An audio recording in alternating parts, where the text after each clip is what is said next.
No Chargers.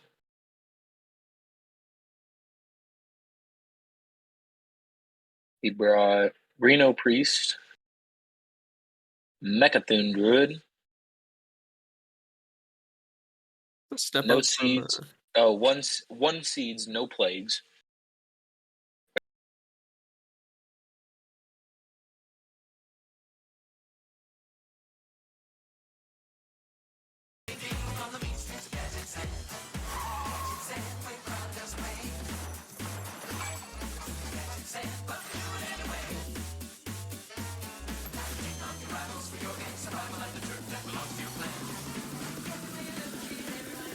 Welcome to the big time, pal!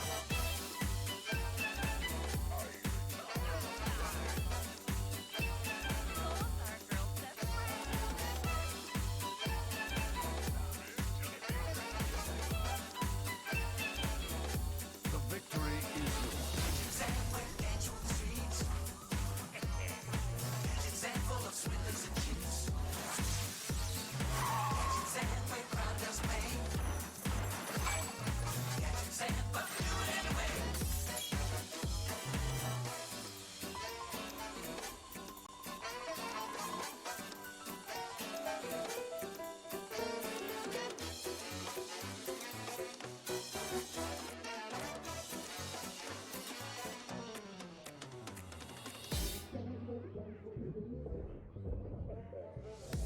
well fought.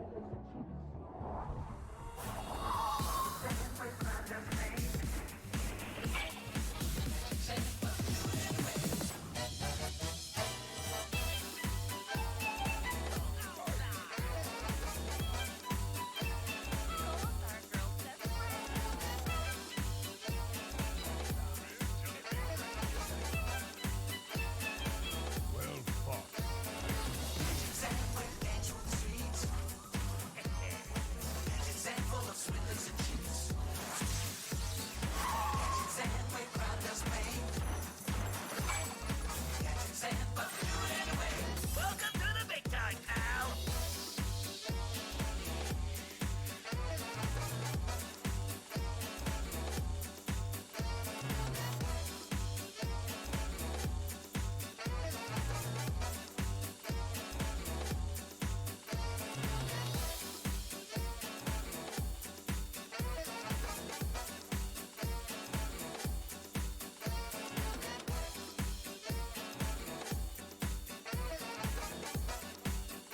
Now who's got the upper hand?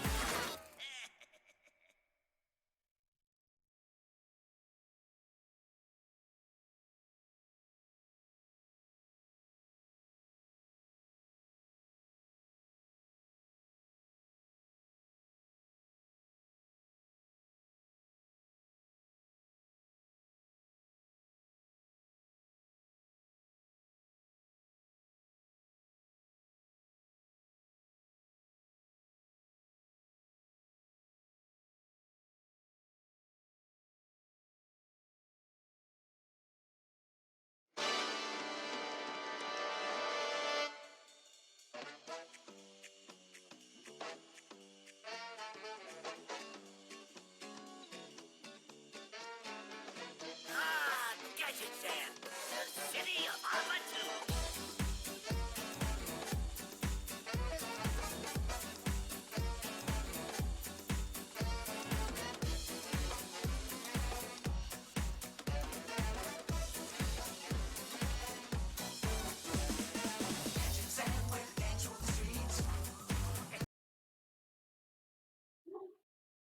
Hello, everybody. Welcome back to Wildin Out. I am your host, Hyperen, and I'm joined here today by Seth and Dr. Fish.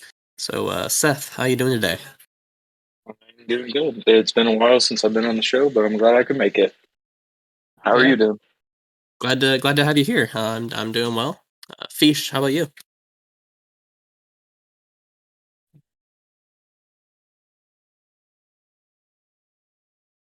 No worries.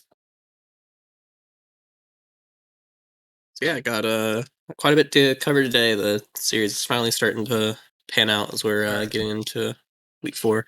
Definitely. And I'm doing well. Sorry, my microphone was having some issues. It OBS likes to switch my settings now, so Mm. I have my Yeti usually set up and it just wasn't there. But I'm doing well. I'm excited to be here.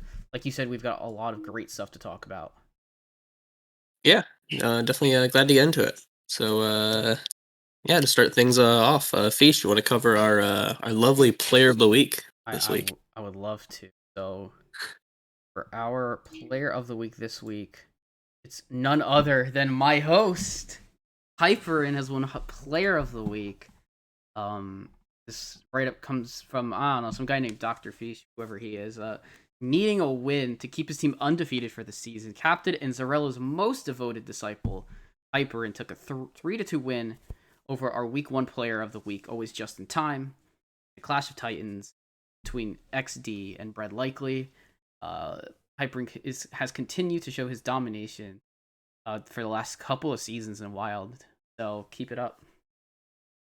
Oh, thank you very much. Yeah, I gotta say, this set was not my proudest performance. I think it should have been 3-1, but I made a lot of mistakes game 4. But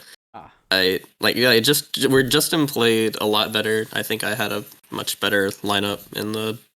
I predicted Quest Hunter and Pirate Rogue, and he brought both of those decks. So I was favored enough to make up for the skill difference between us. But, there's an acronym for what went on called a player skill issue. Dang. Yep, quite literally. But yeah, thank you for that, and hoping to keep it up, keep us undefeated. But awesome, yeah, for sure. yeah. Congratulations, and 6J would like to remind you which noob lost to Ignite with French caliber Pirate Warrior. That was so last season. That was last season. Yeah, I know. We don't talk about that. Yeah, it's a brand new meta. Some things are better left in the past. An Ignite-less meta, which we all love to see. Besides Jordan. Yeah. So but yeah. Thanks again, and so next up on our agenda here is the meta overview, which ordinarily Marty would do, but he is not here, so I will try my best to do this in good enough detail.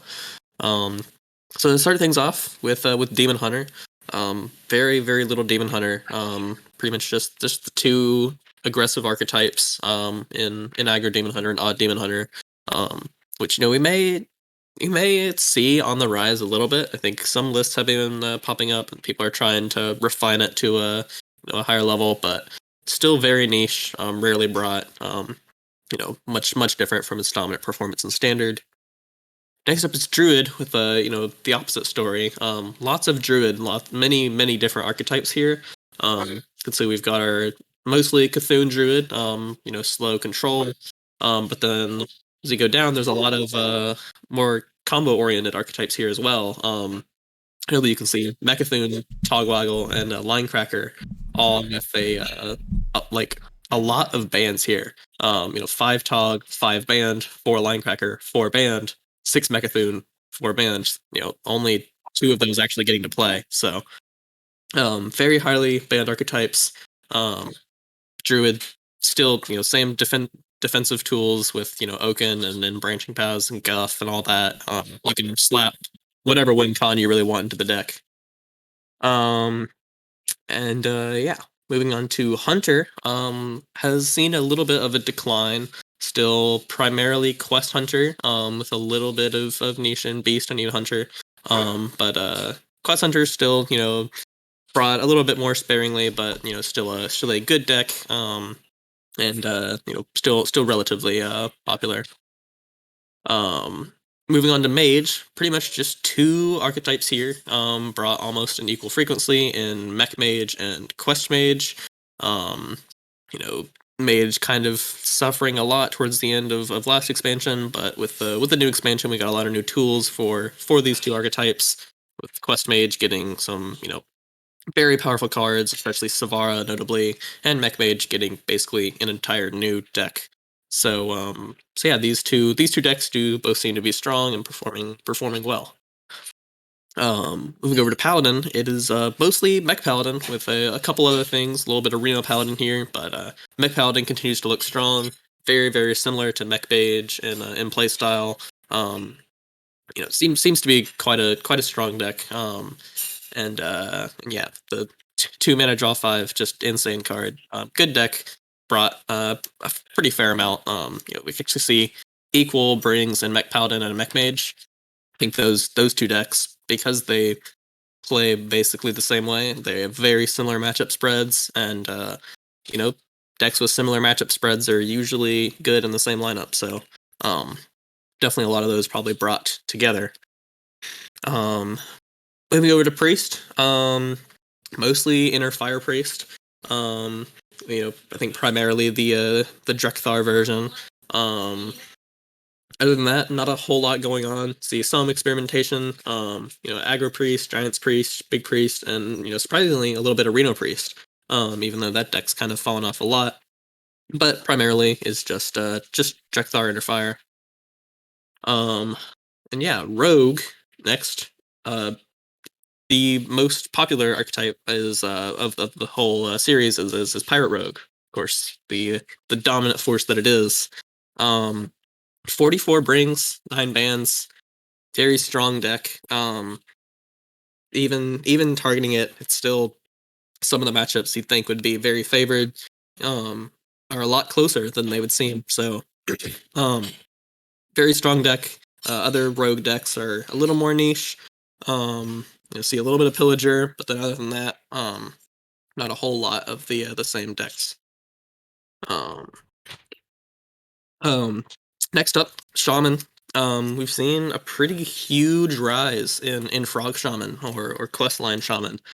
Actually overtaking Free Shaman in popularity. Free Shaman's been a very popular deck for a long time now, but Frog Shaman has kind of just shown up. Was very underplayed for a long time, but as decks lists started getting refined, it's proven itself to be a very strong choice and very popular. Warlock is one of the other most diverse classes along with Druid. Primarily even Warlock with 30 brings, but then there's also quite a bit of our Phylactery Warlock decks in Mindlock, Mechathune, Shellfish, and then a few other niche decks as well. But yeah, Warlock still has tons of options. Even Lock and Mechathune look very strong, and are definitely popular for that reason. Last up, Warrior seems very, very dead. Pirate Warrior has almost completely fallen off. Still one bring, but it's nowhere near the force it was just an expansion ago. A little bit of Odd Warrior, see 3 bangs, 1 ban. Definitely one of the more niche decks that has a very polarizing matchup spread. So in the right lineup, it definitely can be a good bring. But just for general, for more general lineups, it's definitely not a very strong deck and not a very popular class. But yeah, do you guys have anything else to add to all that? No, there's less. There's only 3 other decks this week. So for Ogre, unfortunately, like I said in chat, Marty didn't tell us what the other decks are for last week, so we don't particularly. But if you want to know, you can ask him and see if he'll tell you. That's all from me. Yep. Yeah, Seth, you got anything to add? Nope. I think you did perfect. All right. Well, with nothing else, we can move on to our featured deck section. Starting off, Seth, you want to show us what Pigpen has for us? Sure. So you mentioned a little earlier in the meta section that aggro DH is starting to see some experimentation, and Pigpen brought it last week to his THL match. It plays very similarly to the standard version, but it's got a couple of wild cards thrown in the form of Mana Burn, Twin Slice, Arcane Golem, Hench Clan Thug. Just some fuel for Drekthar, some better cards to pull, and a little bit extra burn. Cutting some of those weaker cards from the standard build, but still running things like Purchase Demon Render to turn any board into a threat. I know Marty, who couldn't be here tonight, really has high hopes for Aggro Demon Hunter, so it's pretty impressive to see Pigpen bring it, and I'd like to see a little more experimentation with it to see if it's got some legs. Yeah, definitely agree with you there. I think the standard version, standard is it's just all Demon Hunter at this point. Even the decks that are supposed to counter Demon Hunter, those matchups are slowly becoming closer and closer. So Demon Hunter is just a huge force in standard, and is the fact that it is playable in wild, even though the power level is so much higher, definitely says something. So I do also hope to see a little more refinement with these lists, and see if we can get some good stats on it. Definitely. Yeah, I also I enjoy seeing the fact that Demon Hunter might actually have legs in wild. Because for so long it's been, aggro odd DH has been playable but not great. It's been typically tier 4 or lower, or off the tier lists. But it's nice to see aggro DH. I know Pigpen for sure, just for reference, Pigpen, I don't know if it was his first match. I think it was his first THL match. He won against Meowth. So really good for him to get a win over such a strong player. So yeah, I guess he would have been my special shout. He would have been my shout out for player of the week. On top of Hyper, and yeah, we have one more deck to cover. And I guess it's my turn to cover it. And it's Neji Boston's Odd Warrior deck. So as Hyper mentioned in the meta overview, that Odd Warrior is has very specific niche times when it's really strong.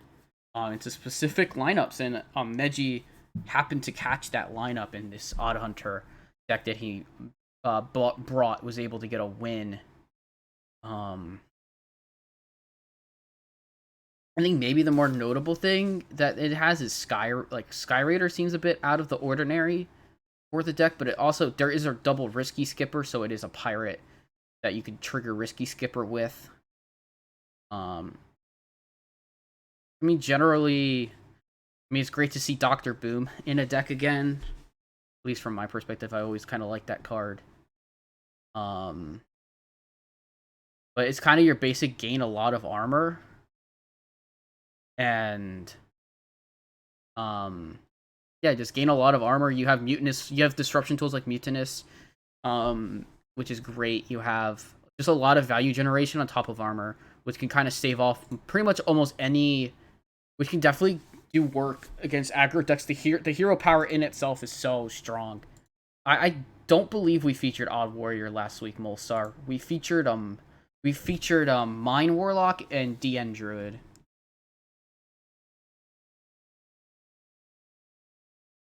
As far as I remember. That sounds about right. But yeah. we may have shown it as a preview. I'm not sure. I can't remember. Oh, we definitely previewed a game that had Odd Warrior last week. Yeah. But yeah, I do think you hit it on. Odd Warrior is, it's not.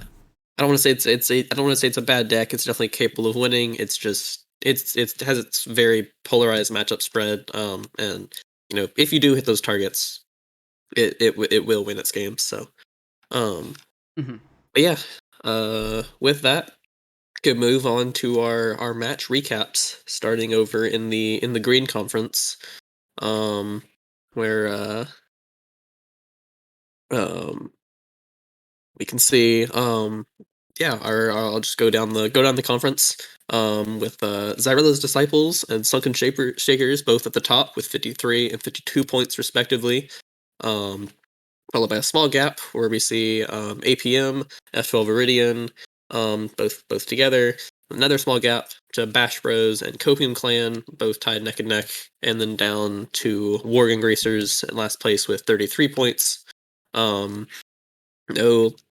kind of little small little jumps here with teams being close together. Notably, APM, F2L, and Bash Bros and Worgen Greasers actually all have one match this week, so not a perfect display of the start of the week standings, but only one match, so still pretty close together.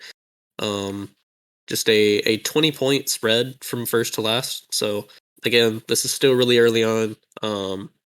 Things can change very clearly. But definitely XD and Sunken Shakers seeming to take the lead. XD being the only undefeated team in the league. For now. What's really interesting to note is that Sunken Shakers is 1 point behind you with a loss. It's pretty and you in the AOS, like Seth pointed out, they've played I think I would guess y'all have played the hardest schedule so far. Yeah, you have. Yes. At least by metrics of points by your opponent, and y'all have come out 2-1, which is excellent. And also Zarella's disciples are doing very well for themselves. So yeah, I think the hardest time on our schedule is yet to come. I think towards the middle of the season, we've got some pretty tough weeks all in a row. But but for now we're in the lead. But yeah, do you want to Seth? Do you want to recap what we have on screen? Sure. So for last week's featured matches in Green Conference, one of them is Copium Clan versus World Shakers. And Copium Clan took a pretty convincing win, beating World Shakers 18-7.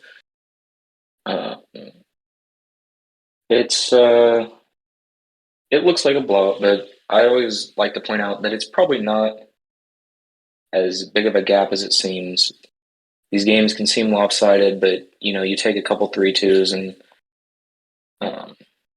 it really is much closer than it seemed. We had Tempo winning 3-1, Kismet losing 2-3, Cherub, a sub for Copium Clan, winning 3-2, and then the captain Glare and their 5 seed Norbelke both taking sweeps.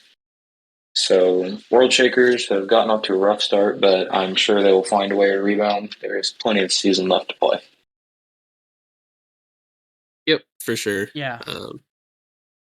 Like you mentioned, it can be the results can be deceiving a lot of these times. Looks like a blowout on paper, but if you take a look at all the games, a lot of the individual games themselves are really, really close. So, but yeah, definitely interested to see where these teams ends up. Like you said, there's still a lot of the season left. So yeah, we can see. For sure. Yeah, if there's nothing else to add here, then Fish, you want to move on to our second featured match from last week? Yeah, of course. So our next featured match is F12 Viridian versus WTF, which features both players that had that got their decks featured just now. So in the 1 seed or in the 1 spot, we've got Corbett taking a 3-1 over Slod. In 2, we've got Pigpen taking a 3-2 win over Get Meowth. Marty B taking a 3-2 over Labore Sangre. Neji Boston a 3-2 over Schmoopy Daddy. And the Rotted Zombie getting his first win of the season over Blood Rose, 3-1. So Viridian kind of had a slower start, getting an early week loss. In that week, I don't think they got that many. They didn't get a lot of points that week, but they are slowly climbing their way back up. And they are just barely. They're pretty solidly above Bash Brothers or Bash Bros after the 4 points got added on to Bash Bros. So, a very good win for Viridian. It's going to be interesting. This is going to be the first time we're seeing their seeding kind of get really mixed up, essentially, with Get Me Out having a rough start to the season, moving down into that 4 seed. It'll be interesting to see how the rest of their season goes. And for WTF, I think last season they played F2L, they had a really rough time. Good to see them get some solid points in every match. No sweeps. Yep, for sure. F12, like you mentioned, they had a little bit of a rough start. They were the pretty much the top of the charts the entirety of last season, despite not winning in finals. But yeah, had a bit of a slower start. They're definitely starting to pick up speed here. Had a pretty good week 2 and 3. And definitely moving themselves up the point rankings. But yeah, with that we can move on over to Brown Conference. Seth, would you like to walk us through what's going on? Yeah. So in Brown Conference, we've got Bread Likely in first place with 52 points. 7 points ahead of the next team with 45, Wokage. Followed closely by F2L Celadon and WTF with 43 points apiece. Round Earthers Going to Work with 41, Weasel Tunnelers with 37, and World Shakers with 30. I'd also like to point out that Bread Likely has the highest average opponent strength, tied with F2L Celadon, and they're still top of the conference. So that's something to look out for. For sure. And Yep. we can even, obviously, like, it's on the screen. They're in their loss. They still got a lot of points. So, that's a really good sign. You get 13 points in a loss to the top team from the other, one of the 2 top teams from the other conference. Yeah, I think their cross conference matches are definitely really tough this season. So they've got a difficult schedule to get through, but they're definitely pulling through. The team of standard players. But yeah, in detail, I'll cover this match. So we had Martian Boo getting a 3-1 victory over Agent PWE. Myself getting a close 3-2 over Always Just in Time. Xtuliop getting a 3-2 over Super Chicken. Nice Jewish Owl getting a 3-1 over OT Zaisha. And Molstar getting a 3-2 victory over Triple Lift. So yeah, lots of these matches were really, really close.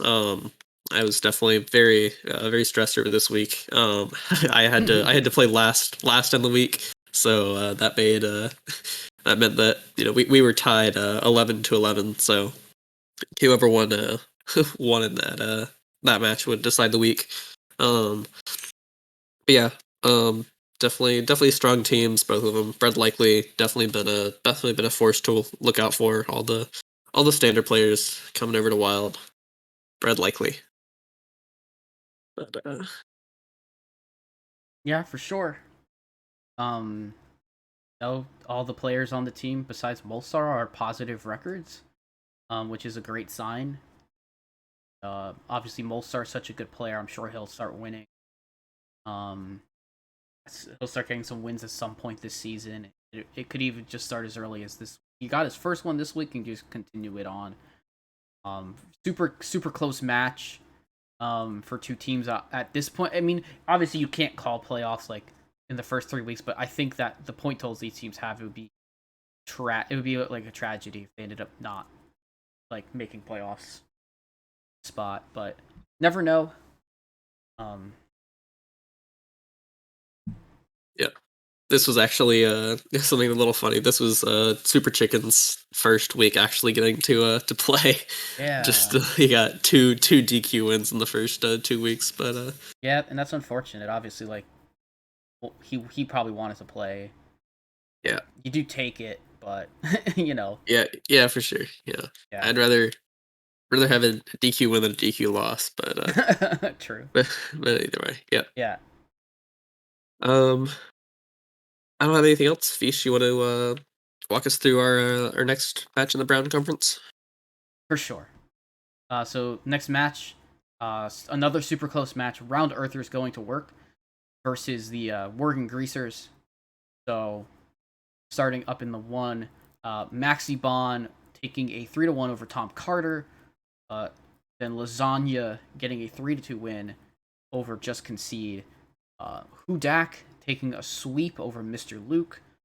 But then to finish it out, Battle Tagger with a 3-1 over Woodford. And Cresselia getting a 3-0 sweep over Danka's dad. So, overall close match. For and this was kind of really good for Round Earthers. They came up with 37 points. They were tied with the Tunnelers, and they have a win on the week so far. So at this point, they are now ahead. But we'll see how the end of the week out. Yep, for sure. I think, yeah, this was another really close week, like you mentioned. I think the last match we played was Lasagna versus Just Concede, and they were tied 9-9. So Ooh. Ties at 4 matches in, definitely very stressful sets. But Round Earthers able to close it out and get their first week win. Nice. But I don't have anything else unless you guys do. If not, we can move on to our match previews for next week. Yep, we'll go right into the match previews. So yeah, Feast, you want to start us off? Sure. So first match we are previewing is Weasel Tunnelers versus F12 Celadon. So see what type of spicy cool brings we have here. I see an other rogue and other shaman for Ataraxial. That sounds about right for his kind of he has a very interesting style of building lineups. So I don't have the decks in front of me, but that's pretty neat that he's trying to innovate a little bit. Decent chunk of Druid, Tog Druid, Cthulhu Druids coming in for F12 Celadon. Shaman, a lot of brings from Celadon, but there's only one Shaman from the Weasel Tunnelers. That team opting for a lot of Mage and Hunter, and then a decent chunk of Pirate Rogues. Seems like an interesting match for sure. There's definitely like a consensus, like with each team has a consensus for like what 2 classes seem like near must brings, at least for their players. So I'm just gonna be curious to see how this plays out. Tunnelers definitely need this match, definitely need this win. I think they're based on like the records, they're maybe a little bit behind Celadon in the standing. But let's go ahead and look at our featured match, which is going to be the Rearcat versus Ataraxial. So we'll get to see what kooky decks Ataraxial has come up with. Yep. So to start off with Rearcat's lineup, pretty normal decks here. We've got our Quest Hunter. Doesn't look like there's a whole lot going on here, though he is opting into the standard builds a little bit with running Drekthar and Vipers, with Wild having access to Beardo, where a lot of people would opt more for Dragonbane in that shot. Drekthar's just such a stupid card. Any deck that can run it kind of wants to run it. Yeah, speaking of Drekthar, we have our Drekthar Frog Shaman, or Questline Shaman, as well. Like I think I mentioned earlier, kind of popped out of nowhere and then had just an insane win rate on HS Replay. So people started experimenting. We kind of got some more refined lists, and it's definitely a strong deck. Just the fact that you have the quest line, and then you have the Voltaic Burst Bioluminescence combo to give yourself just an insane amount of spell damage. Kind of gives you the inevitability you need to where you can spend all your resources just clearing minions and staying alive. Older versions of Frog Shaman kind of needed to spend all their spells going face to actually kill the opponent, but you have so much damage post quest that's not really needed. Pirate Rogue, nothing too out of the ordinary. Pretty typical list here. And then lastly, even Warlock, another pretty normal list here. People have started moving over to the Sea Devil Gigafin package, which has just been absurdly good in Warlock. Even Warlock has been a strong archetype for a while now, ever since Stormwind gave it just like a billion new cards. But now it has the Gigafin that it can cheat out early with Sea Devil Stinger, and with a 1 mana life tap, that combo's pretty consistent. Basically, you see a Gigafin in your mulligan, you keep it, and then you have a pretty good chance to draw Sea Devil Stinger at some point, and it is very likely to be relevant because that is a lot of stats and a strong effect. Playable at 8 mana, even stronger at 4 mana. So yeah, that's about it for Recat's lineup. Seth, you want to tell us about what decks Ataraxio has for us?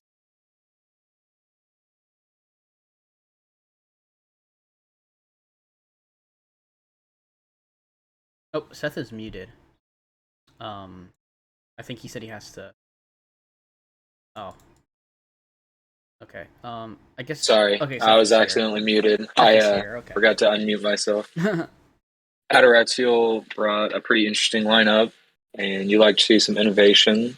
So they have brought what looks to be a Doomhammer Shaman, focused on going face really hard. It's got a lot of draw, a tiny elemental package, but it looks like it's mainly just looking to feast on aggressive decks. It's got the Flargle Tox combos and Teemo and Wind Chills. It's got Rustdrop Viper for Rogue or Paladin if your opponent's going to run Cariel. It's got 2 of Boom Pistol Bully, which you'll see in a couple other decks. Ataraxio is really liking the Boom Pistol Bully tech, just for different things. Free Shaman is pretty common still in THL, even if it's not super popular on ladder. He's got a Lotheb in there. I mean, just even topping it off with a Shutterlock, just to maybe get a little bit of a lockout going. For the Warlock deck, it looks to be Mine Lock, Naval Mine, which it functions very similarly to Owl Lock. It just looks to combo off a couple turns faster. It's got the 1 of Boom Pistol Bully and the 2 Rustdrop Vipers, but nothing else really out of the ordinary. Well, a Spirit Jailer. I should mention, that gets you some extra procs on your Rune Mythor Rod. Something that was pretty prevalent in standard Owl Lock, but hasn't really been seen in Wild. Mm-hmm. For other Rogue, That's mine. this appears to be a Mine Rogue, yeah. Focused on the combo with Necrium Blade, Naval Mine, Snowfall Graveyard, and Forsaken Lieutenant. The combo goes off pretty quickly, about turn 5, if you can get all the combo pieces. And you can deal 32 by combining 2 Naval Mines and 2 Forsaken Lieutenants. So it just looks to draw those minions, tutor them out, and pop off really quickly. And then it's got like Cavern Shiny Finder to tutor that Necrium Blade. So it's all just tutors and trying to pop off as fast as you can with that combo. And then for the final deck, it's just Quest Mage. Got a couple cards that aren't super common in ladder lists, like Primordial Glyph, Zola, and Boom Pistol Bully. But it still functions exactly the same. You're just looking to go near infinite or until your opponent is dead. It'll be a very interesting matchup, and I'd like to see the replays of this game. Yeah, for sure. Yeah, like you said, these are pretty interesting decks. Definitely a lot of Boom Pistol Boys here. The Mine Rogue, I think, been brought before. We saw it actually on stream by Swag, but not really a deck I've seen a lot of. But definitely does a lot of damage when it gets to pop off with Snowfall Graveyard. It's definitely a deck I've underestimated. So we'll see if it's able to get a win. But moving on over to our next feature match from next week is Sunken Shakers versus Copium Clan. You can see from Sunken Shaker's side, all even Warlock, and a lot of Pirate Rogue, and a lot of Shaman. With Copium Clan having all Pirate Rogue and a lot of Mech Paladin. With like a little bit of Druid sprinkled in from both sides. And a little bit of other decks as well, but those are definitely the main choice from both sides. This is a pretty interesting match. Glare decided this season to captain his own team. Last season he was the fifth Sunken Shaker instead of 6J. So interested to see how this goes. He abandoned his team and now has brought his own team up to challenge Seth. So I'm definitely looking forward to seeing these how these matches pan out. You can see in the 5 seed, Tiger Eye has already had a 3-2 victory over Cherub, who was subbing in. And Based was also subbing in this week for Rice Bowl for the Shakers. With actually see looks like Based and Kismet brought the exact same lineup. So, but yeah, definitely interested to see how this goes. We can dive a little bit deeper here. Seth, you want to tell us about your lineup? Sure. So from my 3 seasons spent with Glare, I've spent a lot of time looking at his deck list and lineup, so I had a pretty good idea of what he would bring. I thought he might bring some kind of alignment druid, and he brought exactly that. Beyond that, I wasn't quite sure, but I was looking for the combo hit, and he brought Raza Priest, which also could kind of fit in that category. So for my decks, I brought Even Hunter. I brought it a lot last season. I've been known to be a fan of the deck, and I think it'll put in good work here. I brought Freeze Shaman, and in my last couple tech slots, I put in Mutinous the Devourer and Hecklebot, just to try and pull some of those combo pieces and deal with them before they can get into his hand. Then I've just got Pirate Rogue with Cult Neophyte, so I can delay some of his answers. And I've got Evenlock also with Cult Neophytes, same idea. Just try and deny his clears and take him out before he can finish his combos. So it'll be a very interesting match. Yep, for sure. Feast, you want to walk us through what Glare's brought? Sure. So on Glare's side, the first deck on here is just good old Pirate Rogue. He does have a Smothering Starfish in his deck. I don't know what the other, but I don't know what that card is teched instead of. Generally, I guess I can look at Seth's lineup to see. Your deck's a little different. There's no. Let's see. So you got rid of Cutting Class to fit in more. No cutting classes for, I guess, Okani and Smothering Starfish. Yep. Okay, yeah, Yep. And so he's got Mechathune Druid. I know that's a deck that Glare really likes. He loves his Mechathune Druid. Looks. I wish I knew the standard list for it. To me, this looks like it could be pretty standard. It might have like 1 or 2 weird things, but this looks pretty standard for like an alignment Mechathune deck. Then he has Raza Priest, Reno Combo Priest. This looks like a pretty solid build for the deck. That in general, the Apotheosis kind of stands out a little bit. As maybe a card I wouldn't generally have thought would be in the deck, but yeah, this kind of just looks like updated Reno Priest. And finally, he's brought Murloc Shaman, which very interesting bring for sure. Notably, it's running Scargle, which can definitely snowball the game out of control. If allowed to stick on the board. But a lot of times with these Murloc decks, by that point, the deck is either really far ahead or quite far behind in the matchup. It usually like by turn 4, it's pretty clear what's gonna happen within the game generally. Maybe there's some decks that are able to kind of take a board swing from them in the mid game against it, but yeah, very interesting lineup from Glare indeed. Really the only really Mechathune and Pyro Rogue are the only decks that have seen like multiple weeks of play at this point. So yeah. If you guys have any other thoughts on it, go ahead. I guess either lineup. Yeah, I don't really have a whole lot. I do think, yeah, there's definitely some interesting, like it's more like niche card choices here. Like you mentioned, the Apotheosis. I think some people like run that. You can put the Apotheosis on your Spawn of Shadows to not have to worry about dying, which sometimes can be useful on your combo turn.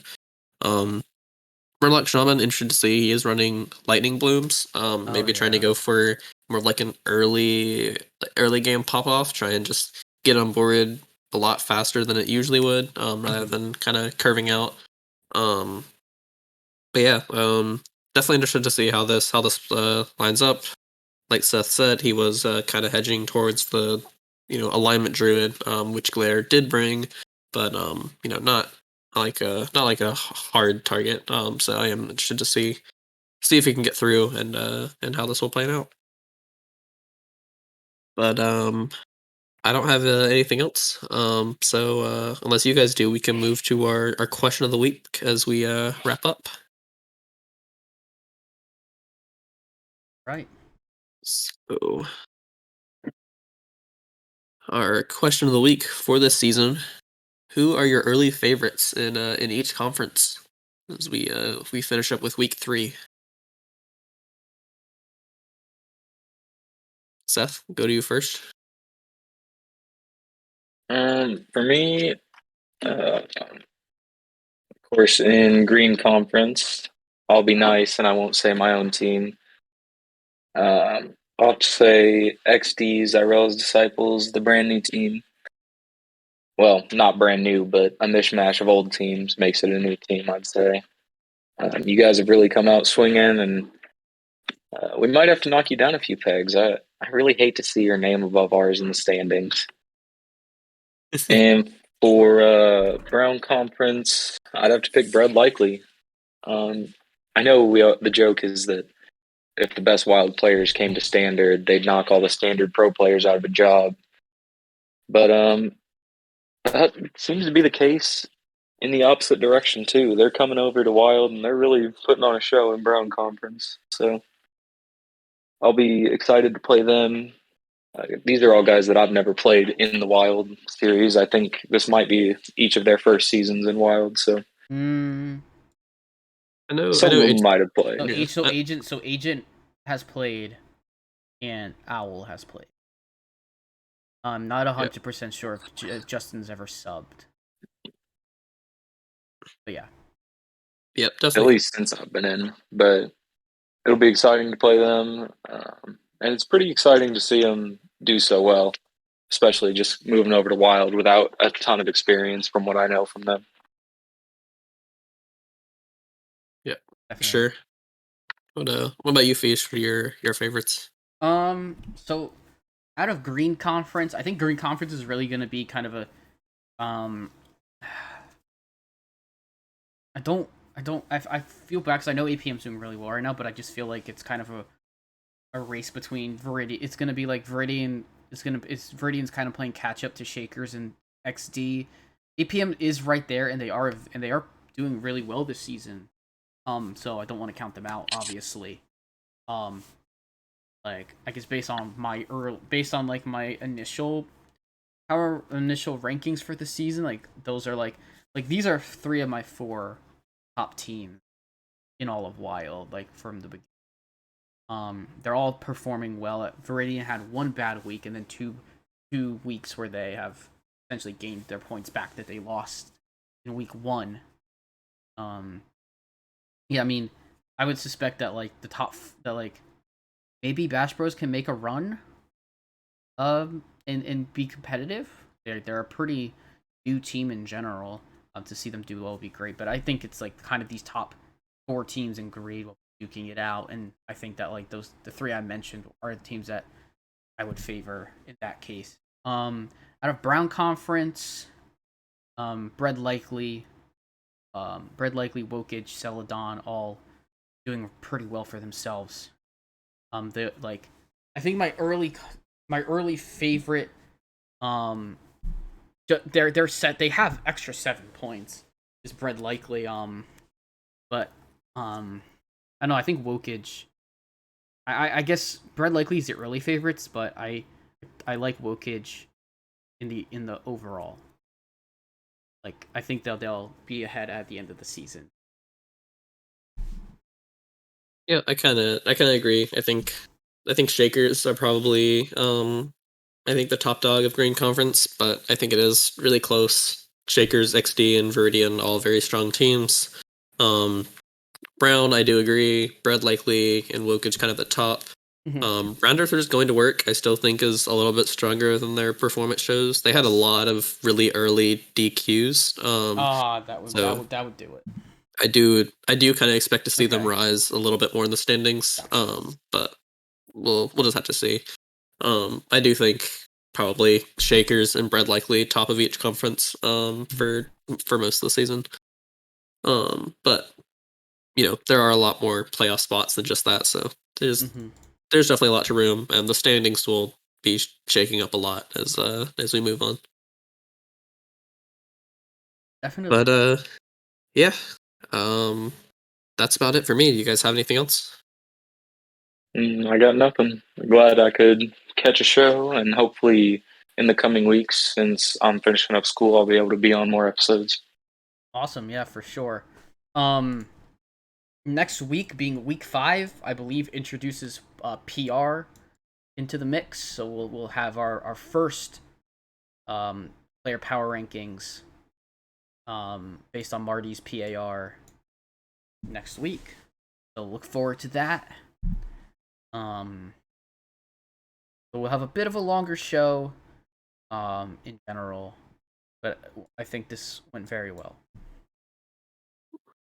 Yeah. Well, yeah, I'll be glad to have that. Yeah, always a fan of the power rankings. So I'll be glad to see those pan out. If 6J is not in first, it's rigged. Always remember.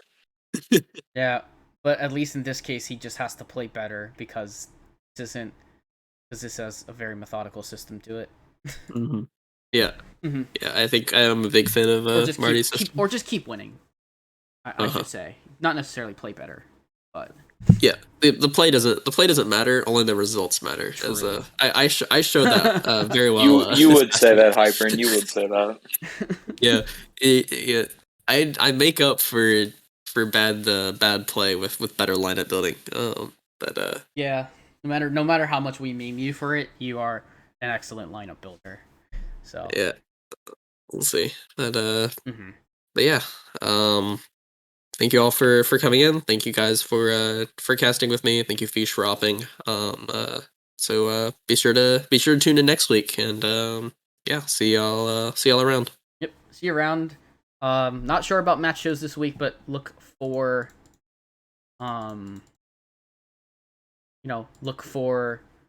notifications in Discord. Yeah, for sure.